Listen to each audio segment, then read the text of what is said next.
Hello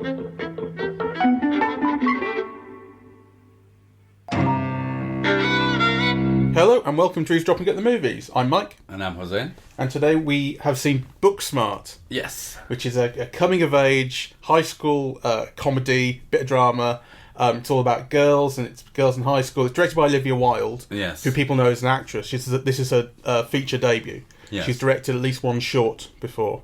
It's a most unusual film, and I think it's worth highlighting because it's the only buddy comedy that I can think of that is not only between two women, but it's also between a lesbian woman and her straight girlfriend, and they're best buds, and they've been best buds through high school, and I can't remember that combination ever before. Well, North Carolina, I suppose, although he did quite spring it on me. But no, I mean, it does seem, what does seem novel. Spring it on you? Well, I mean, it's kind of what the film... Yeah, I know, but I didn't think of it as novel in that way, but I suppose you're right. It probably is. Yes, well, that's why I interjected. It's worth highlighting. I mean, you know, it's very funny in all kinds of ways that aren't common in a buddy film.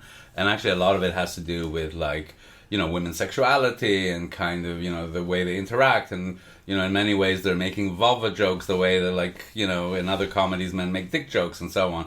But it's unusual to see, and it's unusual to hear, and it's very, very funny. Yeah, I think it's a real counterpart, and kind of it's quite a sort of progressive, sort of woke counterpart to Superbad. Okay, I haven't seen that. Oh, you've not seen Superbad? No. It was out in, I think it was 2004. You sprung that on me. Yes. Well, the reason I bring up the comparison is because Superbad is... the story tracks in very, very similar ways. It's about these two young guys who... I can't remember if it's about they want to lose their virginity, but they want to go to a big party at the end of school, and then stuff goes wrong. They end up going to 3 parties, as they do in this film, and there's all sorts of sexual... It's incredibly immature, that film, you know. And I probably couldn't defend it, but I do find it really funny still.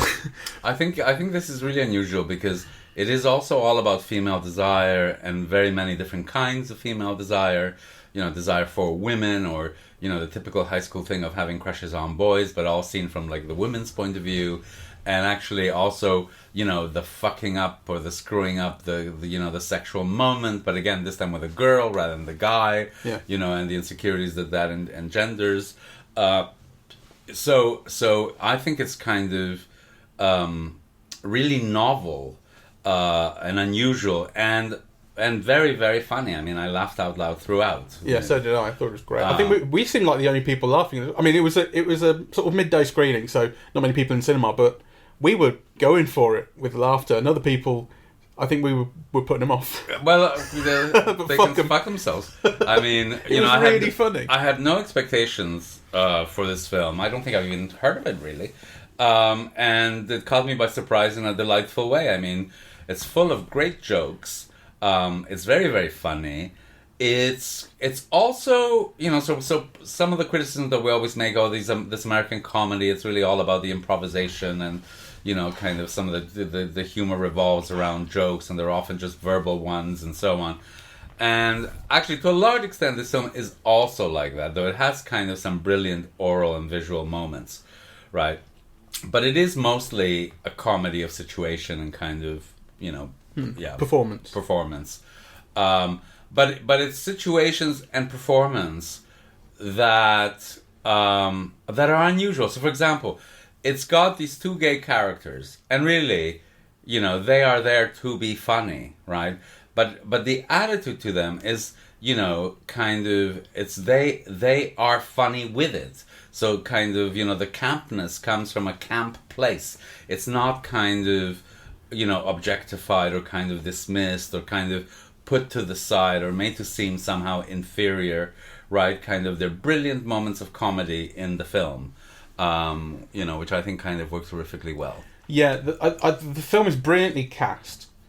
Everyone fits, and they all have such fantastic chemistry with each other. And the opening of the film is like last day of school, and everyone's getting ready to graduate, and there's a huge party going. Basically, the place is a mess. There's confetti everywhere, and there's so much energy in it. Like, the camera just kind of moves around from person to person, kind of giving everyone a little moment, and people kind of jump up and take their place and start talking to the class, and then someone else says pipe down, someone else does this. It's enormous amounts of energy right at the start. Huge. It's like full of life. Yes. And so exciting, and it kind of feels like every sort of every little observation that the writers have had about life at school and all the people that they hang out with and that sort of thing. They've all made their way in there, and they've all given their little moments, and everyone's kind of privileged. And then jokes are kind of made of people and things, but nothing's cruel. And by the end of the film, everyone has sort of been shown a kind of certain amount of empathy and respect. Yes. Like the film's got huge amounts of empathy for its characters. Yeah, so it doesn't put anyone down. Yeah. You know, it doesn't make fun of anyone. Yeah, it makes people seem funny. Yeah, it gives particularly actors an opportunity to get laughs, but not at the expense of anyone else, which again is very unusual. Yeah, and nor at the expense of the kind of people that they're portraying. Yes, as you say, like the gay characters would be very easy to make fun of them for being gay, which is not what the film does at all. It makes fun with them. Yes, you know, for the way they behave, or their the way swishiness is made adorable and funny. Exactly. You know.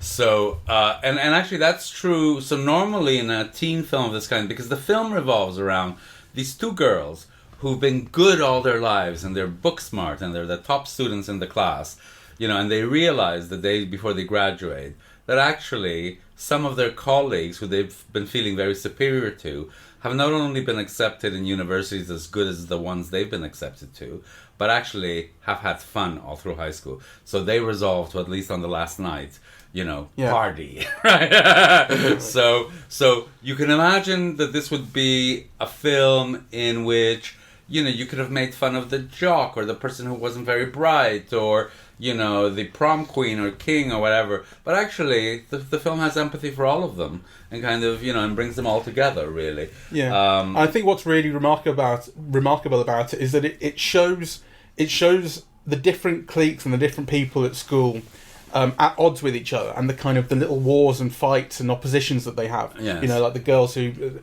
like for instance, you have the thing right at the start where the main character is sitting in the loo, in the bathroom stall, and there's three other characters outside taking the piss out of her without knowing that she's there, and that's quite cruel. Yes. Right? By the end of the film, the kind of the main one, the sort of the central girl who is implicated in that, has had her moment of as you say, kind of there's like a realization, you know, I didn't know you very well, and we didn't know each other very well, and this sort of thing, and it's like you understand absolutely everybody.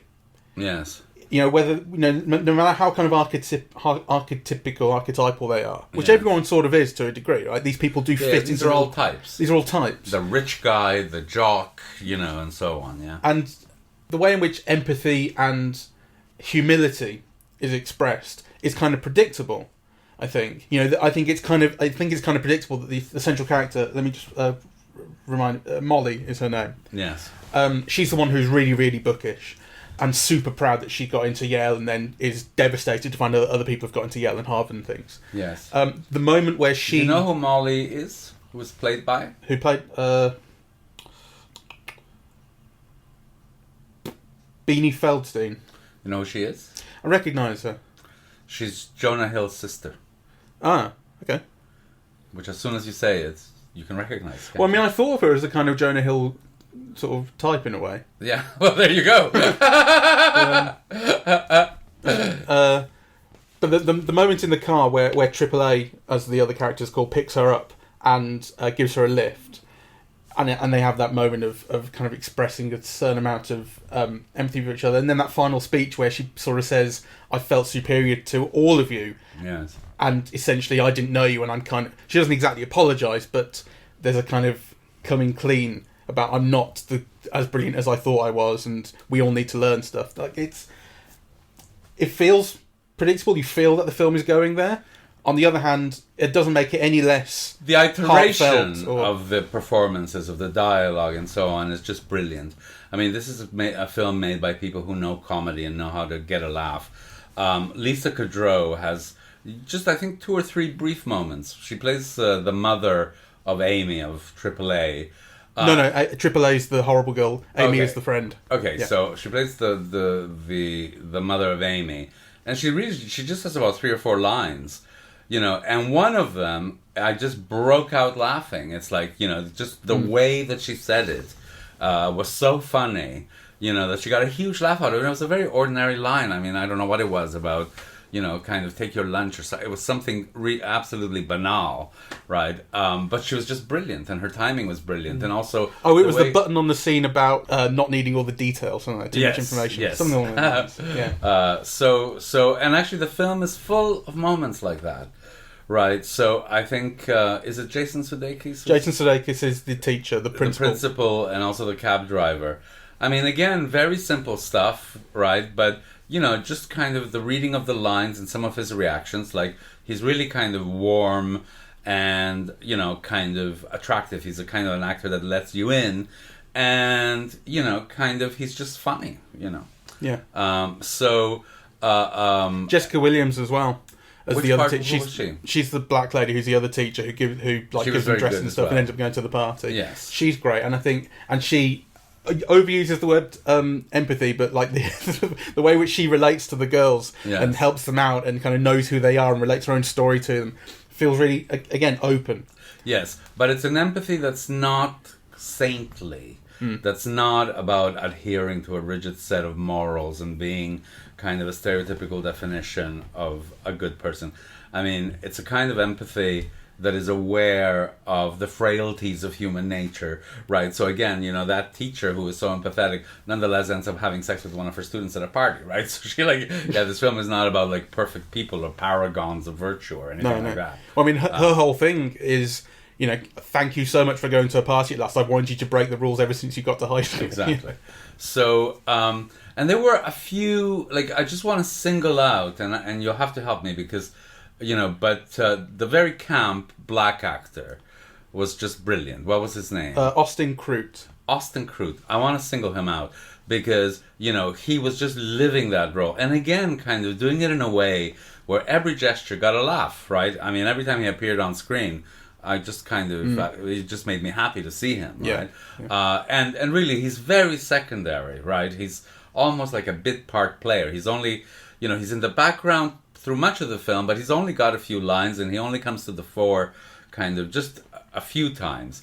But actually, every time he does, a gesture lands a laugh, right? He's just wonderful, and I think this is kind of very typical of what this film is very successful at getting kind of this wide array of actors, often doing kind of little bits, to kind of come in and do something rather wonderful performance-wise. And it's very interesting because the two leading actresses they're both very good, and I think Beanie Feldstein is very charismatic. Yeah, I don't think Caitlin Dever is. Yeah, who's the who's the lesbian girl. She's very good. But she's not kind of one of those people that you can't stop looking at. And so actually having this wide array of supporting characters, many of them who are kind of stars in their own right, like Lisa Kudrow or Sudeikis and so on, kind of adds a kind of a depth to the film, I think, actually. Yeah.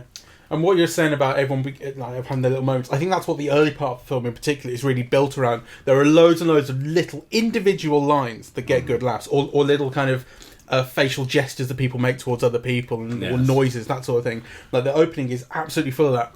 Then as the kind of story starts to progress, and that stuff sort of slightly calms down, it becomes more situational, story based. But I mean, right to start, God, if the opening of the film doesn't suck you right in, then nothing will. I think you just immediately get into this world and you understand it and you live in it straight away. I think it's fantastic. And actually, so we're here highlighting the performances and the situation and some of the verbal jokes, but the film also has a wonderful animated sequence, in the middle of it. That was nice, yeah. Yeah, where the two girls get stoned.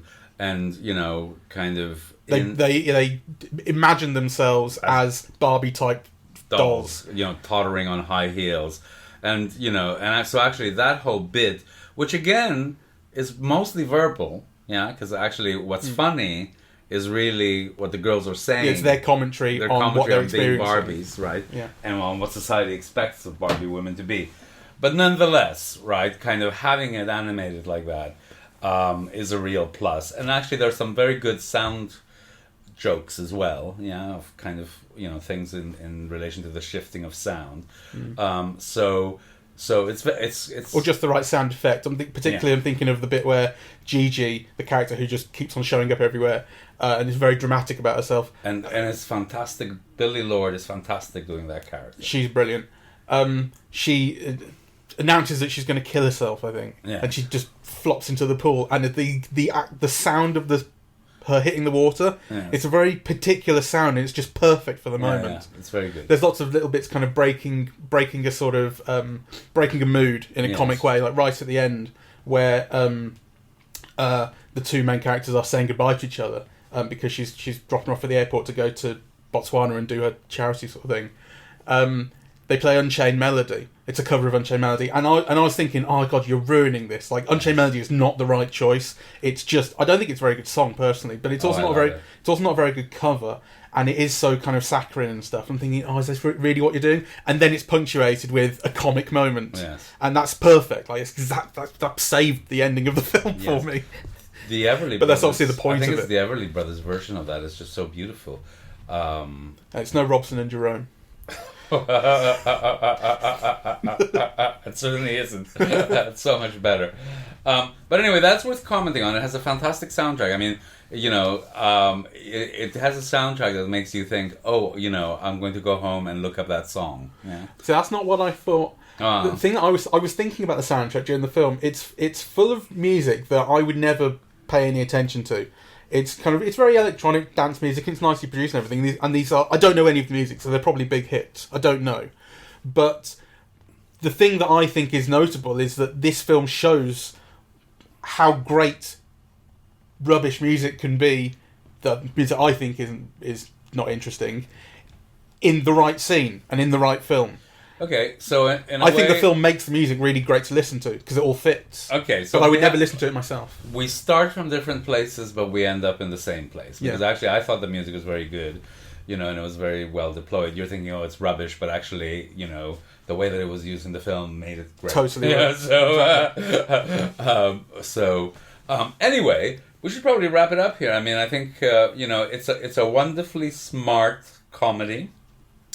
It's a feminist comedy. It's a comedy kind of done by women, and with a woman's point of view. It's most unusual, I think, in having that lesbian heterosexual girl best buds comedy, as a combination. And actually, I think it's full of such great jokes that anybody who goes see it will have a great time.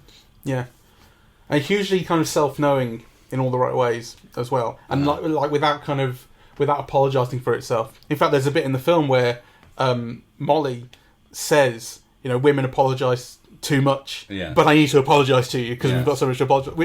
Which is like this thing about it's really knowing about kind of expectations on women or expectations that they have for each other and things like this, and how a lot of things kind of come from not knowing someone. How like there's a whole thing about digging under the surface of people, which isn't necessarily specifically about women, but it's about kind of, we're talking about these characters as fitting into types, and then by the end of the film, it's saying the problem is that you only see these people as types, and actually everyone has hidden depths. Yes. Think about the really rich kid with the car, who everyone takes the piss out of, and he's like.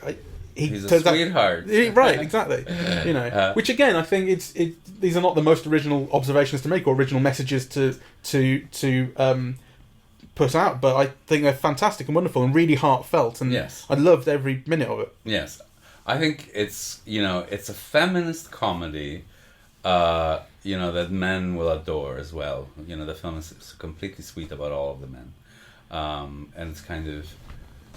An interesting perspective on them as well. So go see it. Yeah. Reminded me of Skate Kitchen as well. Oh, really? Everything's reminding you of Skate Kitchen since you saw it. That's not true. Well, you mentioned it about 3 or 4 times. I can't remember what the other thing was, but something else did. Oh, the other thing was a skateboarding movie set in the 90s, so I think that's fair enough. Directed by Jonah Hill, as it goes. Yes. Mid-90s. But anyway, yeah. I really, really loved it. And there's going to be so many really interesting intellectual things to say about it, but I just think I just sank into it. Yes. Well, I think the important thing to underline is the laughs. It's very, very, very funny. Yeah. All right. Thank you very much for listening. We are Eavesdropping in the Movies, and we are on iTunes, SoundCloud, and YouTube, and on social media. We're on Facebook and Twitter at Eavesdrop Movies, and the website is eavesdroppingatthemovies.com. Good. Bye bye.